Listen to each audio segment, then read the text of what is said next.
And giving Steve Anderson a warm Pachyderm Club welcome.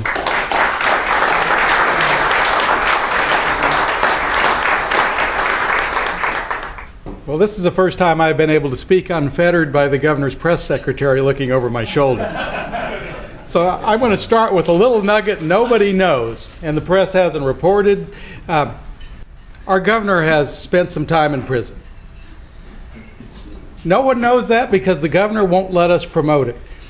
The governor went and spent a night in prison and a day with the prisoners just because he wanted to see how we treat them. The governor does these things all the time, and they're unreported.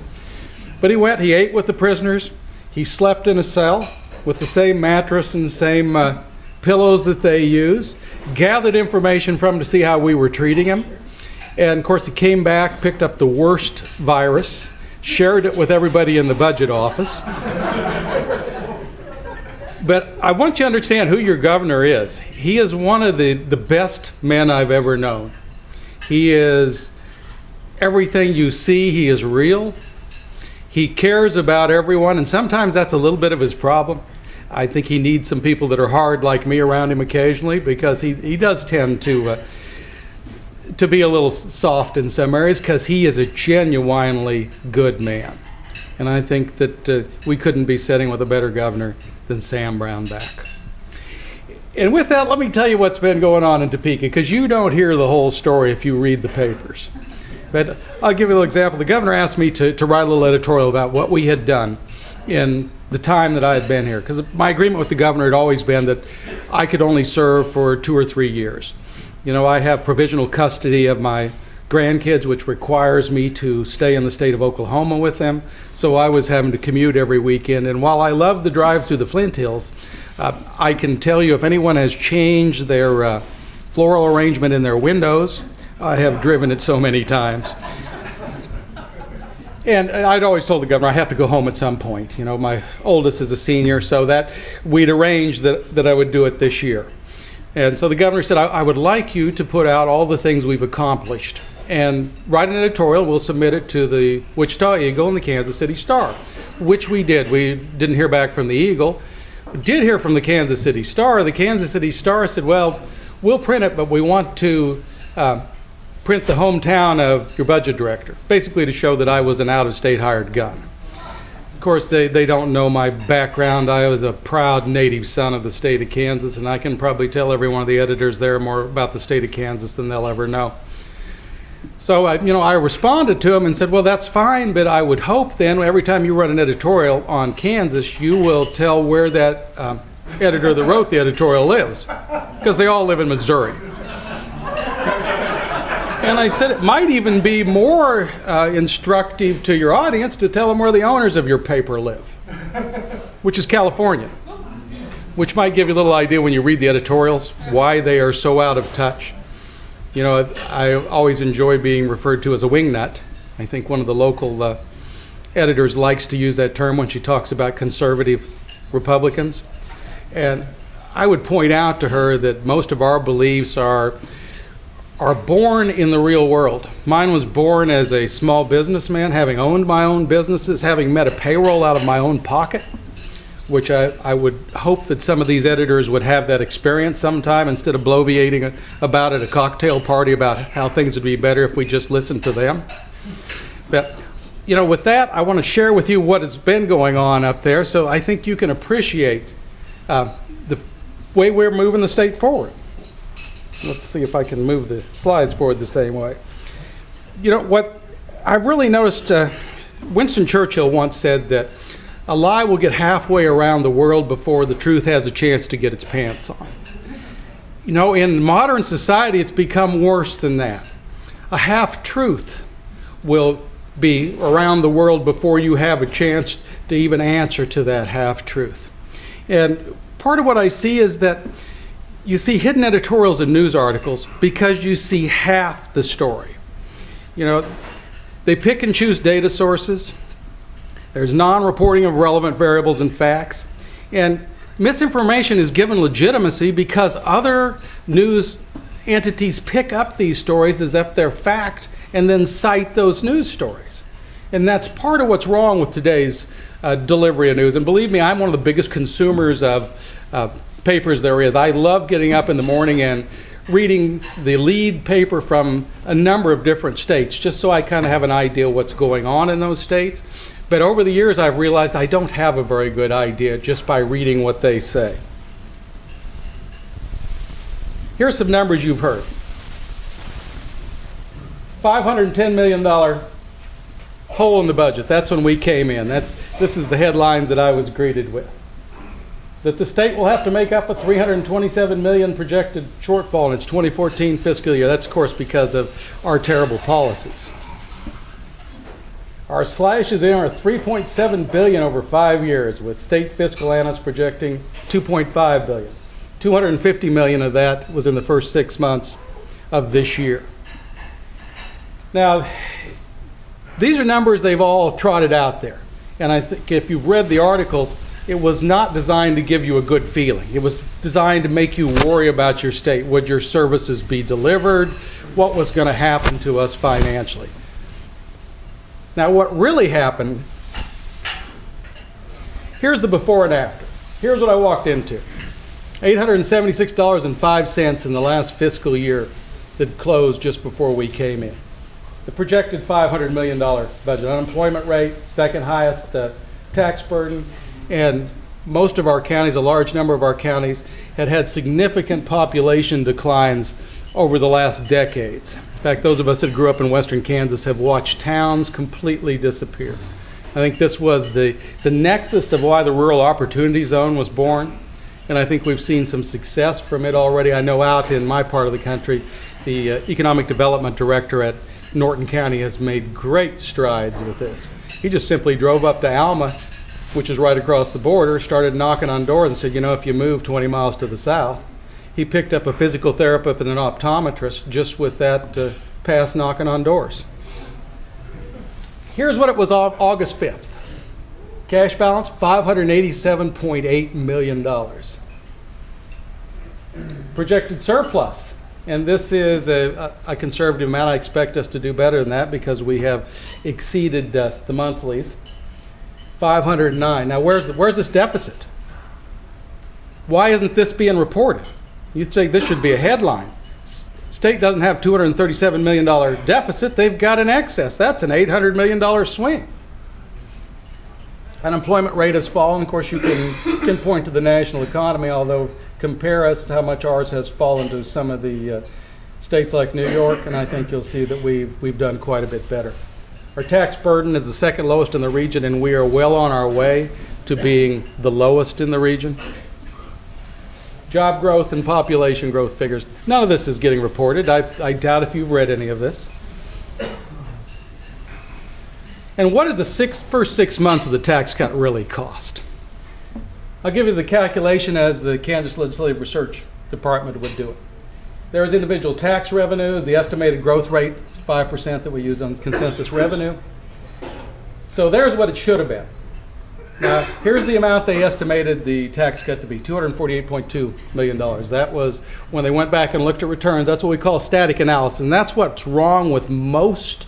In fact, I think actually all the projections you will see coming out of government. As far as I know, we're the only state that has bothered to buy the REMI dynamic fiscal forecast model, and we aren't using that for consensus revenue yet. We're using a static model, which basically as we cut taxes by 10%, we have 10% less revenue. But there's the calculation. So that's what it should have been. That's what it actually came in at, was $2.9 billion over the $2.8 it should have been. So excess revenue was $125.9 million. So what did the tax cut really cost us? Instead of $248 million, it cost us $122 million, which is basically what I told the governor when he went around the table asking all his staff whether he should sign the tax cut. And believe me, there were some that didn't know whether we should bite that bullet because it was large. In fact, I would argue, and I think Art Laffer agrees with me, that this is the largest proportional tax cut in the history of the United States. And I think that's a great thing to be said, you know, that we were that aggressive in turning this state. Because consider Governor Sebelius to Governor Brownback. Is there a bigger change?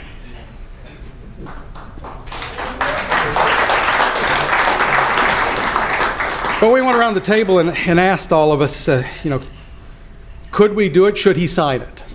And one of the great tributes to the governor is he gathers your opinion and then he makes up his own mind, which I appreciate that he listens to you. Now, he may only listen to you and give you lip service, but certainly he does listen. Well, we went around the table and came to several of his staff that had been in D.C., and they were very concerned. They thought, well, maybe he shouldn't sign it. Well, it came to Tim Schellenberger. Tim Schellenberger said, sign this. You must sign it. When he came to me, the only question he had of me, because he does realize I've never been elected to anything, so he doesn't want my political. But he said, can we handle this? And I said, Governor, it will not be as big as they tell you. It will be less. I believe we can handle it. And the governor now, he thought about it overnight. He didn't sign it right there. He came back the next day, and I could see the conviction when he called us in and said, I'm going to sign it. Not only did he sign it, but he believes in it. And I'd like to point out that many of you may not appreciate, but the first time that we were given the authorization to signal that the governor wanted to eliminate the income tax was right here at the Pachyderm Club when I came to speak the first time. He had never, if you will read back, you'll never see anywhere where the governor said he wanted to eliminate the income tax. He said he wanted to reduce it. But the governor understood that people understand zero, companies understand zero, and I think the statement he made to me that I think is very profound when people say, well, you don't need to eliminate it, let's just draw it down to a reasonable amount. Because I would argue as a CPA, when you get down around 2%, it's not a big deal.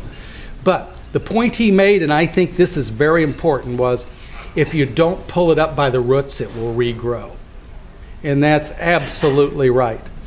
So if it's only 2%, another Sebelius is elected. Well, what's a 0.5%? Next thing you know, it's 2.5, and then it's 3. And they'll always have some good thing to spend the money on. And it'll sound good, but it'll never produce what they claim. So pulling it up by the roots, I think, is important, and I think the governor is committed to that. Here's another little thing that you probably haven't read in the paper, and this was in the op-ed that I sent to the papers. Who's winning the border wars? Son of a gun, is it high taxes or low taxes? I think you can read that. All the employment that in the metro area was on the Kansas side. Is that any surprise when all you have to do is move across State Line Road? Now, and I've had some people go, well, there's small businesses moving over. They're not paying any income tax. How are we profiting from that? Well, I guarantee you they're either buying a building or renting a building. They're probably bringing employees with them. I know there was a medium-sized CPA firm that moved over, and I think it was 25 employees, or 25 CPAs and 70-some staff. Well, those people are paying W-2. And I think once they get on the Kansas side of the border, they'll realize they're on the right side.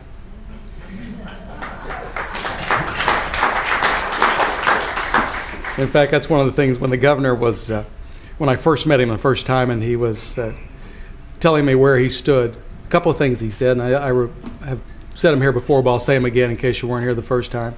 He said, I can see a time in the foreseeable future when you live on the east and west coast only if you want a view of the ocean. You'll come to middle America to do business. I think we're seeing that. You look at California and New York. And then he said what only a native son can appreciate.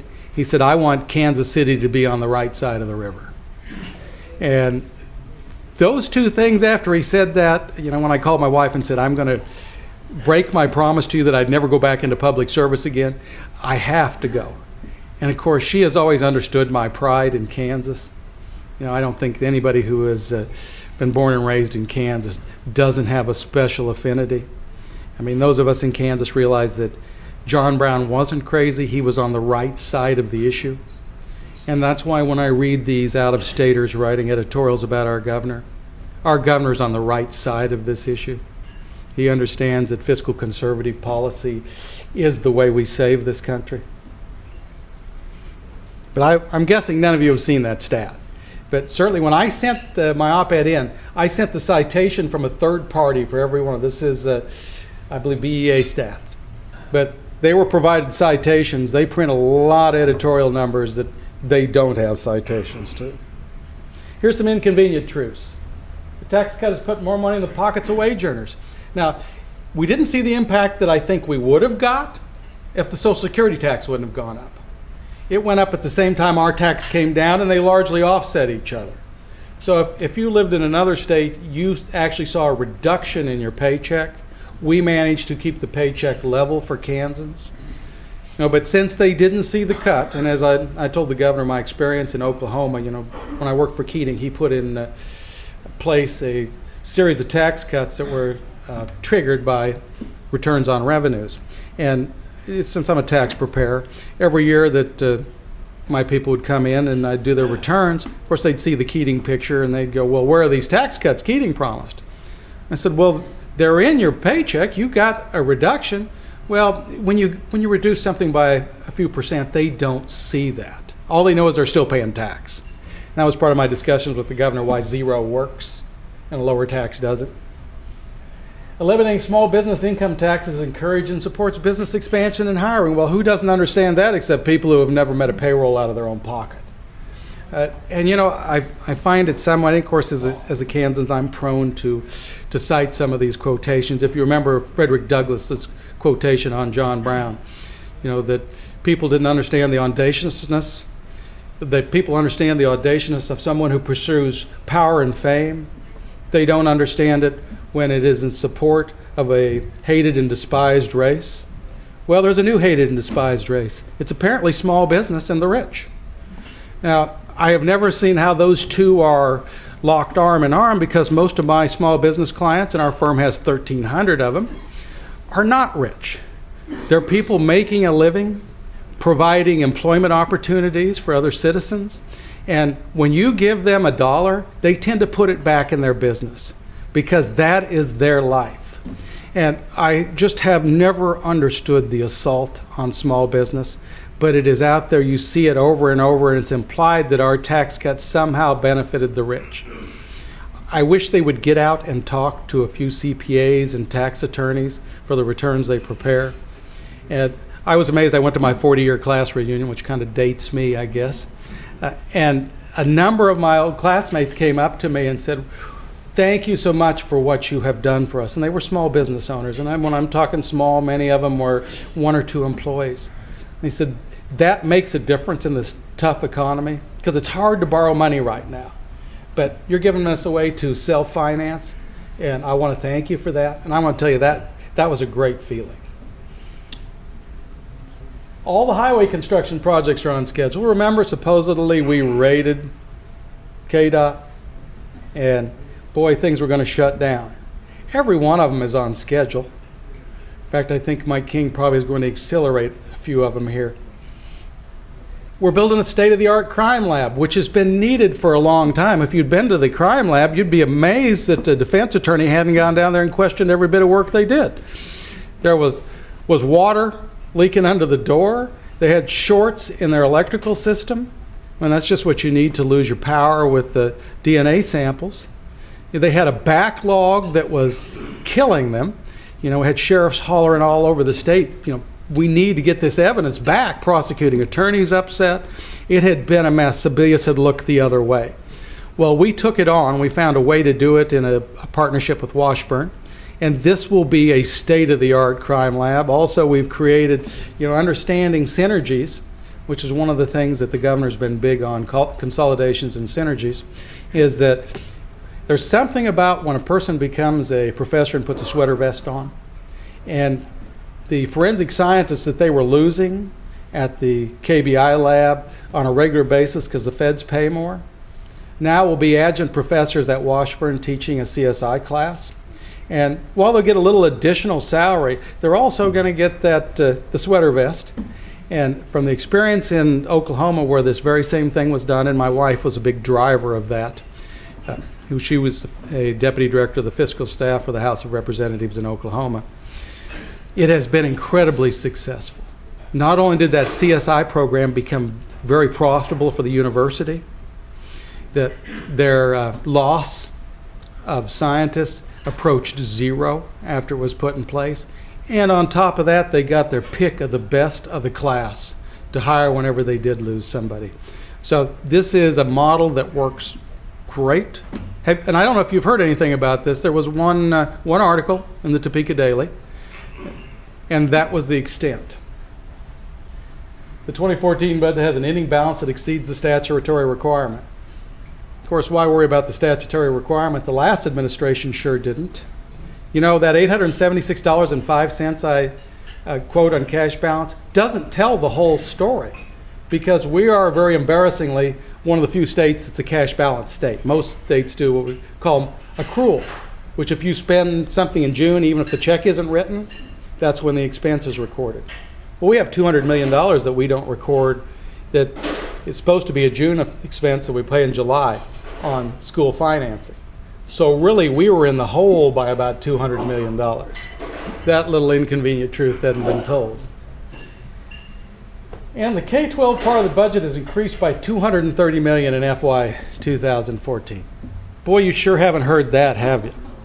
Now, they're going to say, well, that's their story. Let's see who's really telling that story.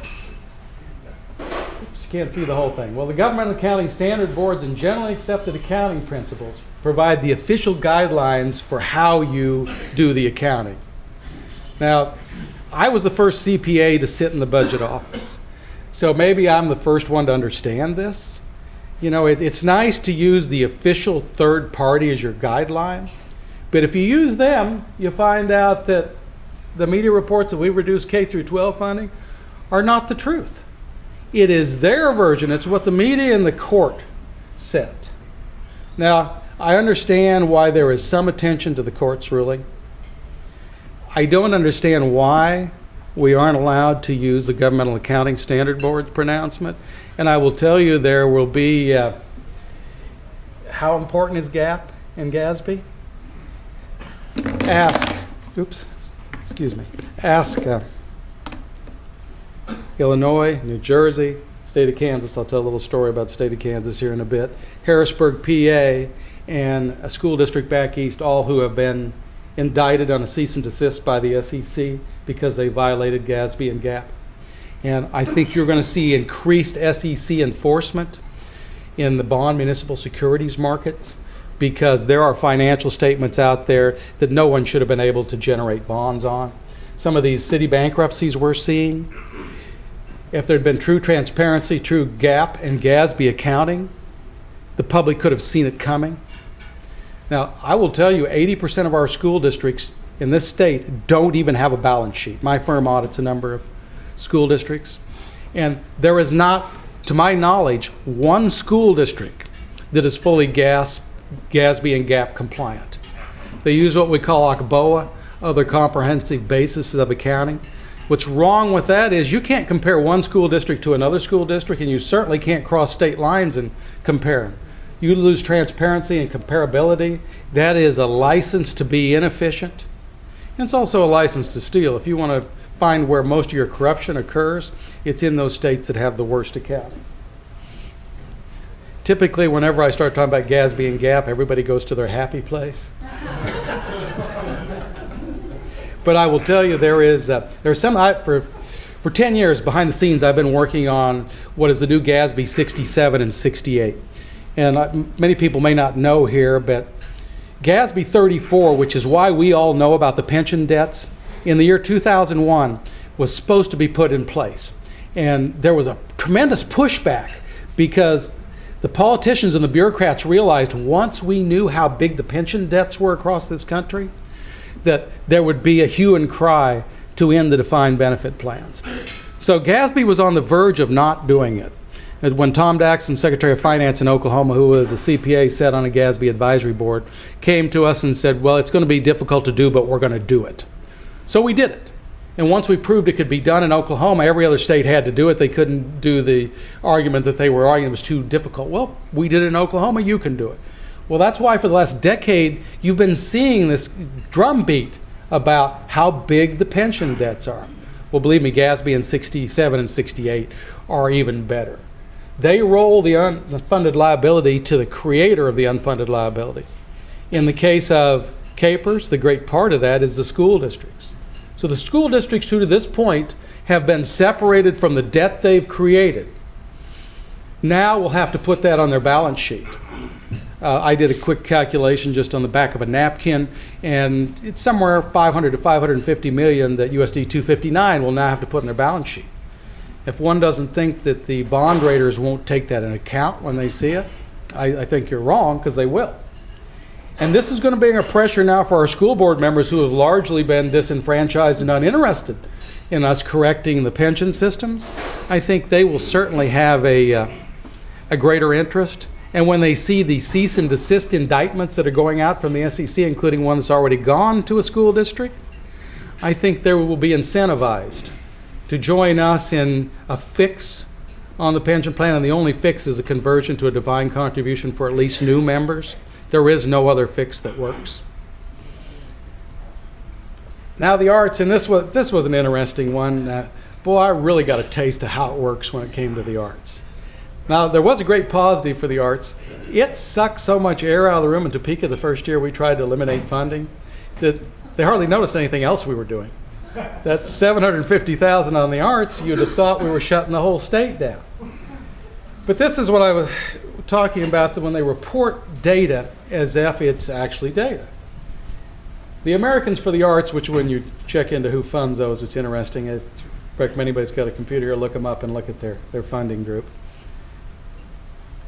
There you can see everything they claim it creates. Well, if that's true, we should have just taken, if that 750 generates that much, why don't we just take the whole budget and dump it in the arts? Yeah. Look what it creates. I mean, how ludicrous are those stats, but yet they were cited. Now, what was interesting, when it first came out, the New York Times wrote a little article about it, and they didn't report it here. I wish they would have, because I think it would have put a different spin.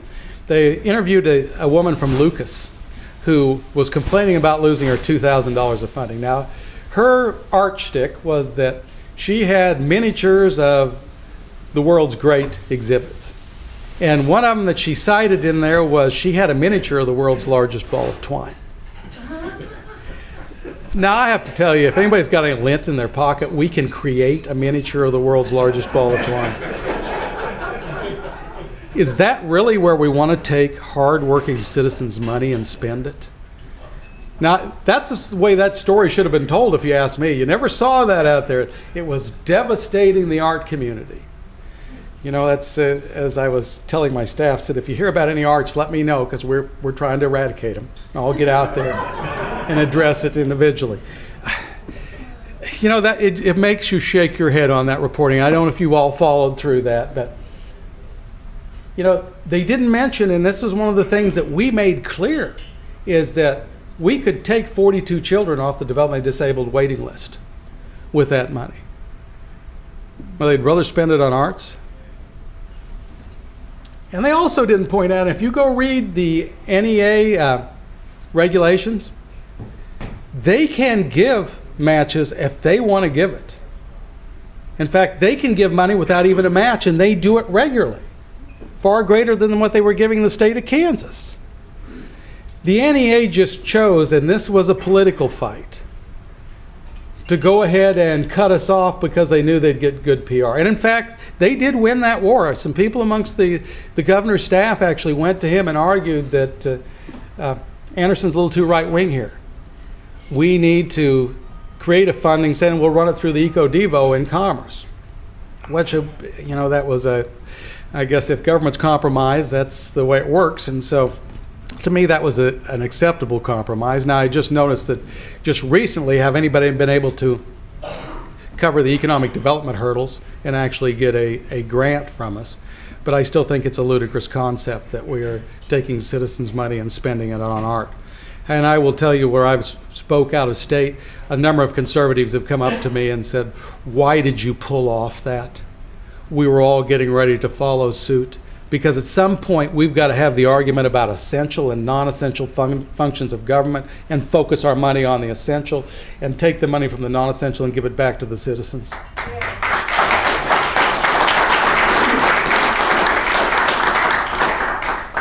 Now, I had my personal exposure.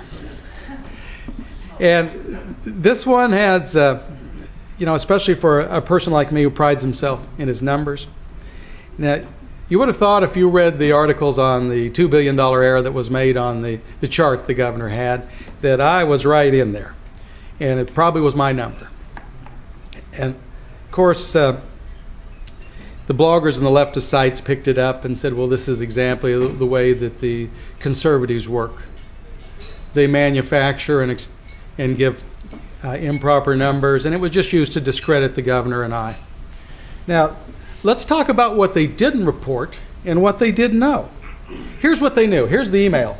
And I've redacted the staff member's name because that staff member, this was an error they made. That it's a wonderful person. In fact, that staff member cried their eyes out when I told him I was going to offer to resign, tried to resign on me, and I told him everybody makes errors. I am the leader here, and I grew up in a household where it was the very firm rule was that if you are the leader, you can delegate tasks, but you can never delegate responsibility. So I did owe up to it. The mistake I made was believing that when I walked in, the numbers that had preceded my arriving in office, because remember this was a 2010 number, were correct. After this number, believe me, that was never allowed to get. Now if you look, they knew my number was right in the governor's budget book, because the budget book is what I turned out. Now after this happened, I made sure that no numbers of my predecessor were ever used again, and let me show you why. What the press didn't report. And simply asking me or asking my staff, how could this have happened? We could have given them the explanation and certainly pointed them some things they haven't reported that are in the public domain. And you haven't heard about any of these things, I'm guessing.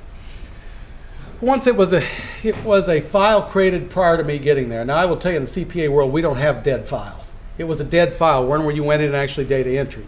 What it looked like, they transposed a 6 and a 4. And since it was not tied into anything, there wasn't any way to catch it. So when that staff member had a media request to send that over, she just grabbed the file and sent it over. A little background on what I found when I walked in. Mr. Gosen is the only, Dwayne Gosen, who preceded me and now is head of KHI, one of the liberal think tanks, that I would say is a big supporter of Obamacare. He's the only individual that's been named any of the state indictments by the SEC for how bad the numbers were. Now, what does that tell you when Illinois and New Jersey, they named no individuals, but yet when they indicted Kansas? Do any of you even know that the state of Kansas had an SEC indictment? You haven't heard that reported, have you? Because it reflects on the Sebelius administration. It was a 2008 bond issue. Mr. Gosen purchased an accounting system, and you may have noticed that here a few months ago I was temporarily named the comptroller of the state. And that was to go in and clean up a mess in the books. He purchased an accounting system that did not have a cash reconciliation module. That's why I said when I called the software firm and said, how could you sell somebody a product that didn't have a cash reconciliation model? Well, the Secretary of Administration signed off on it. I said, really, would you let a client go stand in the middle of a busy street? Because that's basically what you did. When the auditors came in and looked at the state, we nearly got this is public document. Go to the Consolidated Annual Financial Report audit. It says right there, material weakness. Now in the accounting world, when you say material weakness, your knees knock. That's scary. Well, we had a material weakness. Our cash could not be reconciled to the treasurer, so we couldn't take our books and reconcile them to what the treasurer held. That's a pretty serious problem. You know, when it happened the second year, and as any of you that know anything about audits, when that material weakness exists the second year, typically you get a qualified audit. No state in modern history has ever got a qualified audit. And so that's when the governor came to me and said, would you take this? I said, you know, it was with some trepidation, I will tell you, because I didn't know if I could fix it that quickly, and my whole career as a CPA was on the line, because to have my name on a Consolidated Annual Financial Report that had a qualified audit would be the end of my career. Now, you have to love a state to take that sort of risk when you have a family to raise. I love this state enough to do it. And so I dove into it. You may find out I've outsourced the accounting, the compilation for the CAFR to AGH here in town because we didn't have, I was the only CPA with a license to practice in the whole Department of Administration. The other CPAs did not have a license to practice, which means they didn't have continuing professional education. They hadn't stayed cutting edge. While there were some very sharp people there, they weren't up to snuff. Now, we did manage to get an unqualified audit. I will tell you they're continuing to work on this issue because what I had to do was basically manually fix the issue with the accounting system. The system still wasn't working. It was kind of, I think you'll appreciate the negotiation I had with PeopleSoft. I called the PeopleSoft people, and as I mentioned, said, well, would you let your client stand in the middle of a busy street? And they said, well, you signed off on it, so tough luck. I said, well, that's fine and good. When I hang this phone up, my next phone call is to the budget director of the state of California, who I know you're trying to sell this same system to. Having been in the private sector, you learn a little bit how to negotiate. And surprisingly, they didn't let me get off the phone. You know, they pulled the old car salesman trick. Well, I got to go talk to my manager. So they're in fixing it right now. Now, these last two items are really problematic for me because this is state taxpayer money.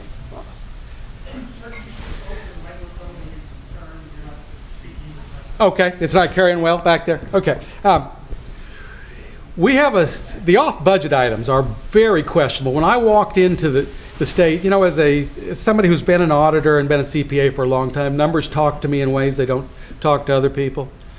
And when I looked at what we call our cost indices, what we bill, both to the federal entities, and here's a little factoid that most people don't realize. If you exclude K through 12, higher ed, and the fee agencies, roughly 52% of our payroll at the state is federal.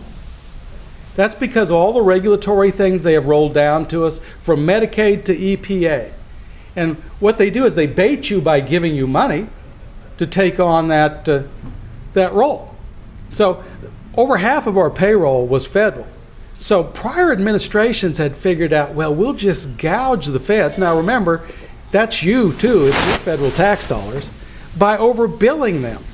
Well, I walked in, I looked at the cost indices and said, we're in trouble. In fact, I walked over to the chief of staff and said, there's at least 30 million of HHS fines that we're going to get if we don't move quickly to fix this. Well, we didn't move quite quickly enough, and in fact, they'd already, since we had converted to a different administration, Washington all of a sudden looked at us a little closer. So we get an audit. They come in and find two areas where we're overcharging. And sure enough, we've got $18 million that is already sitting on the Secretary of Administration's desk that there is no negotiation on. We're stuck for that. There's another $12 million that we're negotiating on. We won't get out of that either. I would be stunned if they allow it. And there's a significant amount more out there if we don't hurry and fix this. And I think the new Secretary of Administration has got that task and is after it. However, these are dollars you're going to have to pay with state tax dollars. Now, what the Chief of Staff told me when I first went to see him, oh, well, what's a debt to the federal government? Never having worked in a budget office, he didn't understand, but the feds can just take the money from you. They send so much money to us, they can just keep 30 million out of whatever they want. So you really don't have any control on that, and I think it finally soaked into him. This last one is really irritating because this is just a lack of understanding.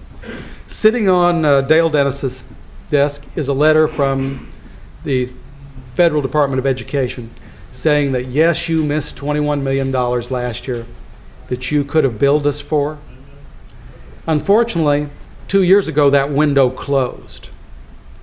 We've lost hundreds of millions of dollars that we should have got in money for capers. Now, let me explain how that worked.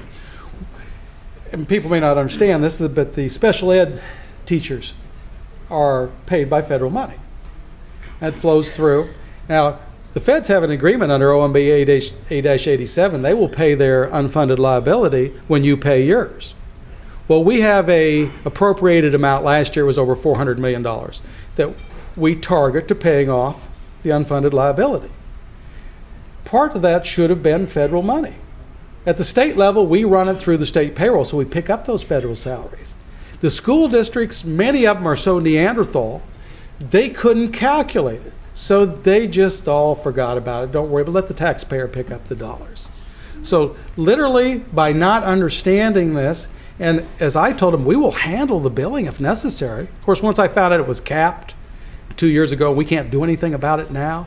So, well, really there's no use pursuing this, other than the fact it'd be nice if our payroll was a little more efficient at the school district level. But this is money that's lost. And when you consider how badly our pension systems are funded, I think this is probably the most egregious of the things that occurred prior to me getting there. Now, the press has never printed any of this. And in fact, they will print KHI's data, which is where Mr. Gosen works right now, like it is the Bible, when I find him to be very questionable when it comes to dollars. And I think this history bears that. What do we do about it? Well, I tell you, the facts are on our side. You know, and I very seldom am a big fan of regulatory groups, especially the feds. But I think that we should embrace the SEC enforcement of GASB and GAAP. You know, for a long time we've understood that FASB, which is the Financial Accounting Standard Board, which is the private sector side, the SEC has been their hammer. You violate one of their rules so that you don't have comparability between companies when you're going to buy stock, they'll come after you. And they not only have civil, but they have criminal penalties. And I think you've seen some of those prosecutions. Enron, WorldCom. And that's a needed element in as complicated as financial world as we live in. I think the SEC's foray into the municipal securities bond market is welcome, because I think it's time we started getting comparability, because it is so important when we think about it. Remember Jefferson's concept of how the republic would work. 13 states that would, you know, all have their own experiment. And that experiment, if it worked in that state, then the other states could emulate. Well, if you don't have comparability, how do you know if it's working? How do you know what it really costs for $1 of a Medicaid recipient? You don't, because you can't compare the way we do business in each state. And I think the SEC entering into this, now using GASB and generally accepted accounting principles as the rules, I think is a very welcome. And one of the things we need to do as conservatives is be informed. Because I will tell you, one of the conversations the governor and I had, one of the most effective lobbies the K through 12 has is the school superintendents and principals that go down to the coffee shop and whine to how we have cut their budgets, when the truth does not back that up. So I would encourage you to be informed. And there's entities like Kansas Policy Institute, for example, which I am pleased to say that I am beginning a relationship with. It is my opportunity to stay involved in Kansas, and it's an outstanding group. Dave Trabert does a great job of putting the facts out there. And I think we need to be armed with those facts, because the facts are on our side. And I think if we share those with people in the coffee shop and say, well, that's maybe what they're saying, but here's the facts, check these out. You can go to KPI's site and see how much we gave each school district, how much each child cost. And I think we'll find our superintendents and principals, and not all of them are on this boat. There are some out there that aren't down giving misinformation, but it certainly will put the press on them. There's a lot of ways to be involved, you know. Letters to the editor. You know, I saw a letter to the editor by Edward Flengy here in town on Art Laffer. It was a very interesting attack on Art Laffer, especially he was going after his methodology. I will tell you, and I will bet you, that Mr. Flengy did not go look at the statistical methodology of the University of Iowa professor that was attacking Laffer's. You know, I'm certified through AP Calculus. I've waded through advanced differential equations. I've lived my life in numbers. I did go and look at it. It is a typical college professor's work. Unrelated items with no correlation. You know, I can find a way to attack anything if you let me make up what the database is going to be. But we need to get our data out. So letters to the editors can serve a function. Of course, the organizing and participating. Your local offices, we need to elect more people to the school boards. Because the ideology of our party, one that I think is so important, is the idea of local control. And is there anything more important than control of your kids' educations? And I think getting more members on the school board. My mother was president of the school board a number of years when I was in high school.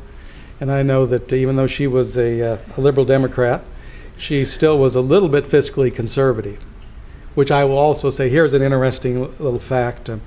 I sat on the Oklahoma House Republican PAC for 10 years, starting back in 2000 and left just when I got the appointment to come up here.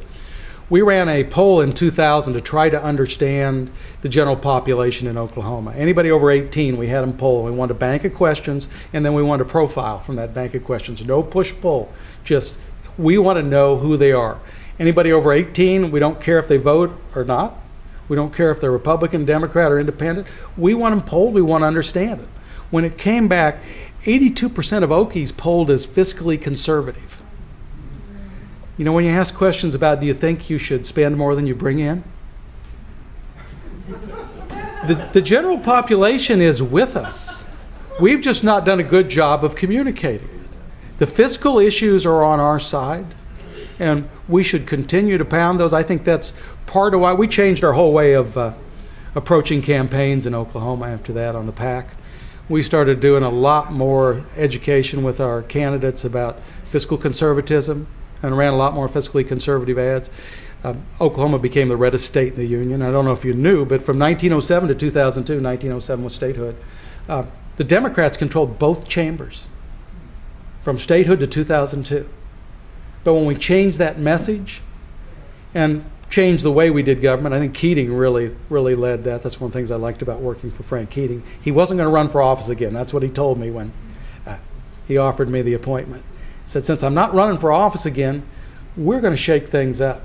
And boy, did he. We sent longest-serving state senator, state auditor, chair of appropriations, all went to federal prison. 2 of them are still there. 1 of them died in federal prison. And he put in statute and managed to force it through the 2 chambers using the bully pulpit, the tax cuts that have changed the face of Oklahoma. Oklahoma, I think if you've been down to Oklahoma City recently, if you 30 years ago, you wouldn't have recognized the Oklahoma City there is today. In fact, I was speaking with Dale Rodman, who Secretary of Agriculture, probably my best friend on the cabinet, and many of them won't consider me friends on the cabinet. So that's not saying much to be my best friend out of the cabinet secretaries. But Dale started his career here with Cargill with Wichita 50 years ago. And Dale said, 50 years ago, Wichita and Oklahoma City weren't that far apart. Who would have thought Oklahoma City would be 4 times the size? And I will say, from that conversation, Dale and I had an interesting thing evolved that you probably have read about. I was telling Dale, I said one of the big things that happened for the city of Oklahoma City, not just for the state, but for the city, was when Mayor Kirk Humphrey said, heck with those government jobs. You can keep them here. You can move them to Tulsa. I don't care what you do with them. I'm not going to cater to government. I'm going to cater to private industry. That really changed the face of Oklahoma City. Now, have you noticed that Dale's moving the ag department to Manhattan? He got that, and I think one of the best things could happen to Topeka would be stop being a government town, and one of the best things we can do for government is to spread it around. I found 50 counties that had free space they would give us if we would move a few government jobs there. Now, I caught a lot of resistance about that, but you think about it, we're going to lower our costs. There's no reason why you can't work remote. In fact, my office in Edmond, we hire all our staff up in Osborne, Kansas, central Kansas, middle of nowhere, because it's a lot more cost effective.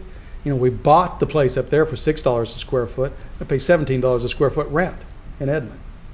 There's a significant savings, plus the workforce is, I would say, better. There in the city, if people just move back and forth between jobs, it's hard to hold people. Least anybody's worked for us up there is 6 years. And of course, being a member of local conservative groups is a great thing, because that's where we can share information that then we can get out.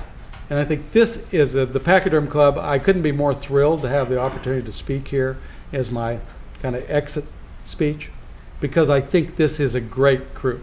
The first batch of questions I got when I was here the first time I spoke really said a lot about the Pachyderm Club. They were good, tough questions. And I wasn't going to be labeled a conservative just because I put conservative in front of my name. You were going to make me prove that I understood it. And I think that's a great thing about groups like this. And as I said, you can share that data so then when you do go into the coffee shop and you hear some of this misinformation being put out. Stephen J. Anderson, our friend of Ken,